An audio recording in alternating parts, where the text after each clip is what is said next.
Hello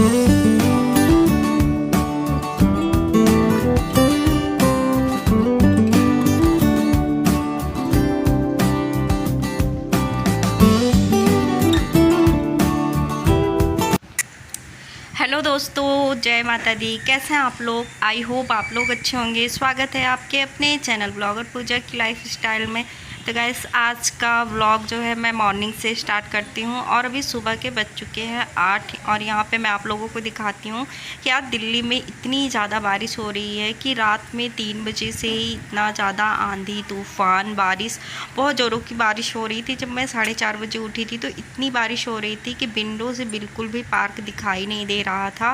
और आज इसी वजह से बच्चे स्कूल भी नहीं जा पाए हैं क्योंकि बारिश जाके 7:30 बजे बंद हुई थी और बच्चों का स्कूल बस जो है वो 6:30 बजे आ जाता है। तो फिर मैंने कहा कि चलो इतनी बारिश में कैसे जाओगी। और यहाँ पे देखिए मेरी तुलसी में और मेरे मनी प्लांट में भी अच्छा सा फूल आ गया, जिससे बिल्कुल हरा भरा दिखने लगा है, जैसे कि सावन में दिखता है। तो काफ़ी अच्छा होता है ना, जो बारिश का पानी होता है पेड़ पौधों के लिए काफ़ी अच्छा होता है।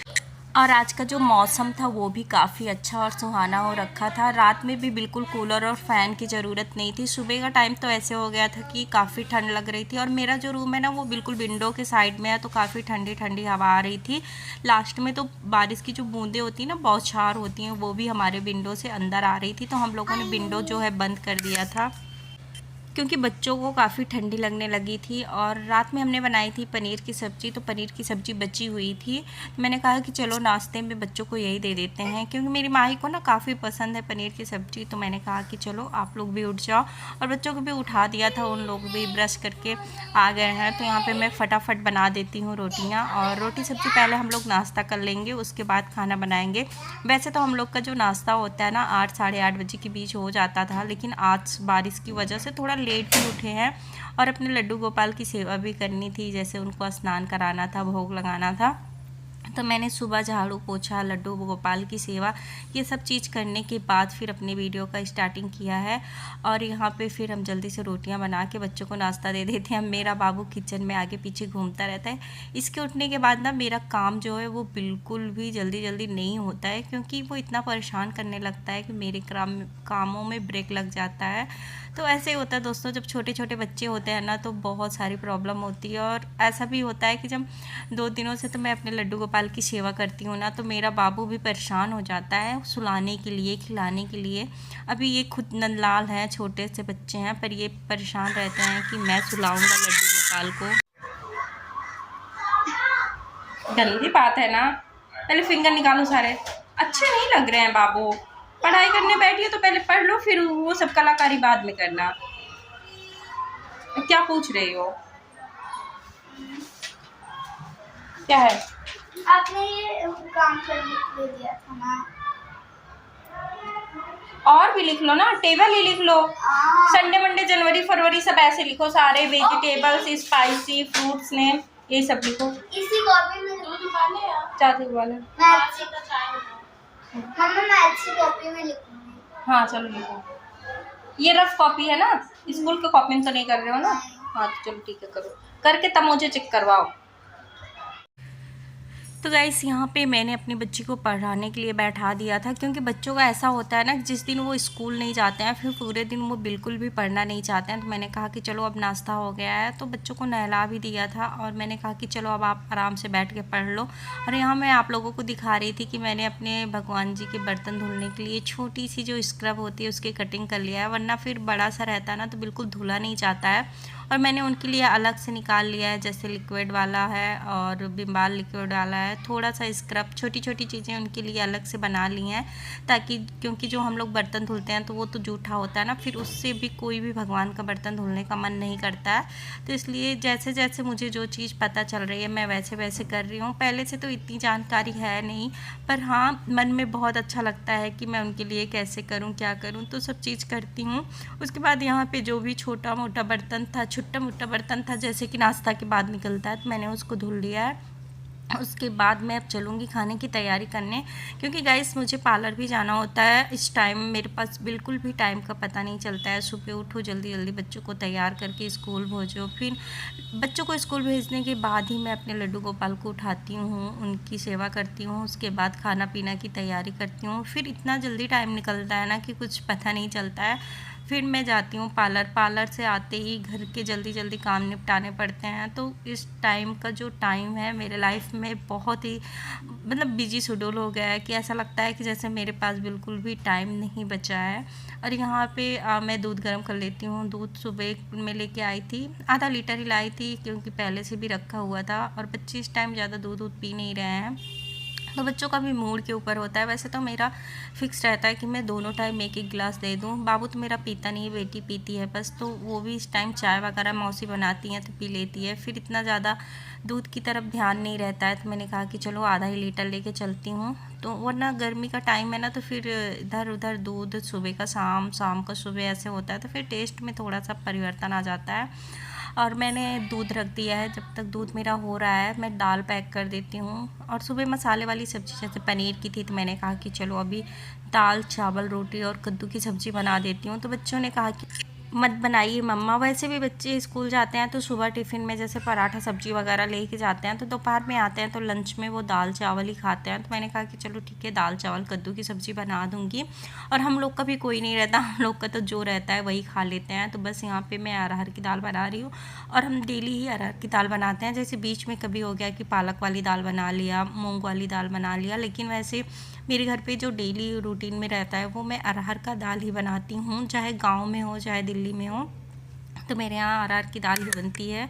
फिर यहाँ पे मैंने दाल भी रख दिया है। जब तक हमारा दाल हो रहा है मैं चलती हूँ सब्जियाँ कट कर लेती हूँ, वरना टाइम का तो कुछ नहीं पता है, टाइम कैसे निकलता जा रहा है। और मुझे सुबह से इतनी भाग दौड़ हो जाती है ना कि मुझे लगता है मैं अपने कामों को इतनी जल्दी जल्दी करूँ, उसी बीच में हमें अपनी वीडियो का भी काम करना होता है। वीडियो के काम में भी 1 से 2 घंटे लग ही जाते हैं। कितनी भी कम टाइम लगाने की कोशिश करूं, पर 1 से 2 घंटे तो हमारे वीडियो को एडिटिंग करने में और रिकॉर्ड करने में, सारी चीज़ करने में 2 घंटे करीब मेरे लग ही जाते हैं। और बाबू इसी बीच परेशान भी करता है, फिर ऐसे हम लोग का काम होता रहता है। तो जो हम लोग वीडियो बनाते हैं बस वही हम समझ सकते हैं कि हम कामों को कैसे मैनेज करते हैं। बाकी सभी को तो लगता है कि बस थोड़ा सा ही तो वीडियो रहता है, इनके पास इतना टाइम रहता है। गाइस यहाँ पे मैंने तड़का लगा दिया था कद्दू की सब्ज़ी की। तो मैं कद्दू की सब्ज़ी बहुत सिंपल तरीके से बना रही थी, जैसे तेल में मेथी दाना डाल के, लहसुन प्याज डाल के, मिर्च डाल दिया था। उसके बाद मैंने एक छोटा सा आलू डाल दिया था बारीक कट करके। फिर कद्दू डाल दूँगी, कद्दू के बाद मैं बस इसमें नमक डाल दूँगी। और ये सिंपल सी सब्ज़ी ना दाल चावल के साथ बहुत अच्छी लगती है। इसमें कोई भी मसाले वगैरह मैं नहीं डालती हूँ, अच्छे लगते हैं, बच्चों को भी अच्छी लगती है। जब पूड़ियाँ वगैरह बनाती हूँ ना, तब मैं मसाले वाली कद्दू की सब्ज़ी बनाती हूँ। और जब दाल चावल वगैरह बनाती हूँ तो उसके साथ सिंपल सी बनाती हूँ। तो सबका अलग अलग बनाने का तरीका होता है ना, पर सबका टेस्ट अलग आता है। और सबके जैसे टेस्ट बनाना कर ट्राई करना चाहिए, मतलब बना कर ट्राई करना चाहिए कि कैसे कैसे टेस्ट रहता है सबके यहाँ का। और साथ ही साथ मैंने एक साइड दाल में तड़का लगा देती हूँ, और मेरा दाल भी बन चुका है। तो बस जैसे ही तड़का लगा के हटा लूँगी और मैं डाल दूँगी दाल, मतलब चावल डाल दूँगी इसमें, तो हमारा खाना बन जाएगा। फिर हम फटाफट खाना खा लेते हैं। और टाइम भी हो रहा है हमारा पार्लर जाने का, तो मैं खाना खाने के बाद तुरंत निकल लेती हूँ पार्लर तैयार होके। और गाइस मैं आज अपने पार्लर में भी थोड़ा सा वीडियो शूट कर लिया था। पहले तो मुझे डर लगता था, मतलब अच्छा नहीं लगता था कि पता नहीं कौन क्लाइंट जो आते हैं उनको पसंद आए कि ना आए, या दीदी जो मेरी ऑनर है उनको भी अच्छा लगे या ना लगे। तो मैंने आज पूछ लिया था कि दीदी मैं थोड़ा सा वीडियो बना सकती हूँ, तो उन्होंने कहा कोई बात नहीं। और जो क्लाइंट में दीदी लोग आती हैं उन्होंने भी कहा कोई नहीं, आजकल तो सभी लोग बनाते हैं। तो मैंने थोड़ा सा बना लिया था, क्योंकि हम लोग फेशियल कर रहे थे। मैंने फेशियल का तो कोई भी मतलब स्टेप बाय स्टेप वीडियो नहीं बनाया था, बस थोड़ा सा यहाँ पे हम लोग जब उनको पैक लगा रहे थे तो उस थोड़ा सा मैंने शूट कर लिया था। और मुझे अच्छा लग रहा था कि चलो दीदी ने परमिशन दे दिया है तो हम कभी भी बना सकते हैं। और यहाँ पे हम और दीदी 2 लोग काम करते हैं, बाकी जो हमारी ऑनर हैं वो रहती हैं। हम 3 लोग जन पार्लर में रहते हैं, और काफ़ी अच्छा टाइम लगता है। मतलब टाइम कैसे बीत जाता है पार्लर में बिल्कुल पता नहीं चलता है, क्योंकि इतने क्लाइंट आते रहते हैं ना कि बिल्कुल भी बैठने का टाइम मिलता नहीं है। तो बस ये दीदी आई थी आईब्रो बनवाने, आईब्रो बनवाया था, फेशियल करवाया था, वैक्सिंग करवाया था, तो हम लोगों ने सब कुछ कर दिया था। बस फेशियल के बाद इनका आईब्रो और थ्रेडिंग बनाना, मतलब थ्रेडिंग और अपर लिप बनाना था। तो बस दीदी पैक लगाने के बाद फिर मैंने कहा कि चलो मैं बना देती हूँ आईब्रो। और ये आईब्रो बनाने के बाद यहाँ पे मैं अपर लिप्स बना रही थी। तो मुझे काफ़ी अच्छा लगता है पार्लर में काम करने में, और करते करते बिल्कुल भी मतलब टाइम का पता नहीं चलता है। फिर आज गए हम घर मतलब अपने रूम पे आ गए। रूम पे आते ही फटाफट मैं कपड़े चेंज करती हूँ, फिर आ जाती हूँ दिया बत्ती करने, क्योंकि टाइम हो जाता है। कितनी भी कोशिश करती हूँ पार्लर से निकलते निकलते, लेकिन मुझे काफ़ी ज़्यादा टाइम लग जाता है, क्योंकि जब कोई क्लाइंट आया रहता है ना, तो बिल्कुल भी ऐसा नहीं होता कि हम बोल सकें कि दीदी अब मुझे जाना है। जब हमारे क्लाइंट खाली हो जाते हैं और वो चले जाते हैं, किसी और आने से पहले मैं बोल देती हूँ दीदी अब मैं चलती हूँ, वरना मुझे काफ़ी देर हो रही है। तो फिर मैं आ गई, और यहाँ आने के बाद बस दिया बत्ती कर लिया है। दिया बत्ती करके ही मैं फिर दूसरा काम शुरू करती हूँ, क्योंकि टाइम से मतलब ये भी करना बहुत ज़रूरी होता है। वैसे तो टाइम होता है 5:30-6 बजे के बीच में, लेकिन यहाँ पे 7 बजे तक वो उजाला ही रहता है, तो मैं 7:30 बजे तक भी कर लेती हूँ। और मेरा बाबू भी आप लोग देख सकते हैं साथ में कैसे लड्डू गोपाल की सेवा करता है, उसको काफ़ी अच्छा लगता है। जब से मैंने लड्डू गोपाल लिया है ना, तब से वो परेशान रहता है कि चलो मम्मी लड्डू गोपाल जी को भूख लगी है, आप उनको कुछ खिला दो पिला दो। तो मैं यहाँ पे दूध पिला रही थी, तो वो भी आके खड़ा हो गया था कि मम्मा आप कैसे पिला रहे हो, तो कितने प्यार से वो देख रहा था। और यहाँ पे हमारे लड्डू गोपाल जी कितने प्यारे लग रहे हैं, आप लोग भी देख लीजिए कितने सुंदर लग रहे हैं। मतलब इतनी ज़्यादा खुशी मिलती है इनकी सेवा करके कि पूछिए मत। और एक अजब सी मतलब अलग सी ही फीलिंग आती है जब हम लोग भगवान की पूजा करते हैं या उनके लिए कुछ करते हैं तो। और यहाँ पे फिर मैं आ गई थी तुलसी माता को दीपक जलाने, बस फिर बैठा दिया था बच्चों को पढ़ने। और फिर गाइस यहीं पे आज करते हैं वीडियो का एंड। आई होप हमारा वीडियो आप लोग को पसंद आया होगा, अच्छा लगा होगा तो लाइक कर दीजिएगा। हमारे चैनल पे नए आए हो दोस्तों तो चैनल को सब्सक्राइब कर दीजिएगा, शेयर कर दीजिएगा, एक प्यारा सा कमेंट कर दीजिएगा। मिलते हैं आप लोगों से एक अच्छे से प्यारे से नेक्स्ट वीडियो में, तब तक के लिए bye bye, take care, thank you.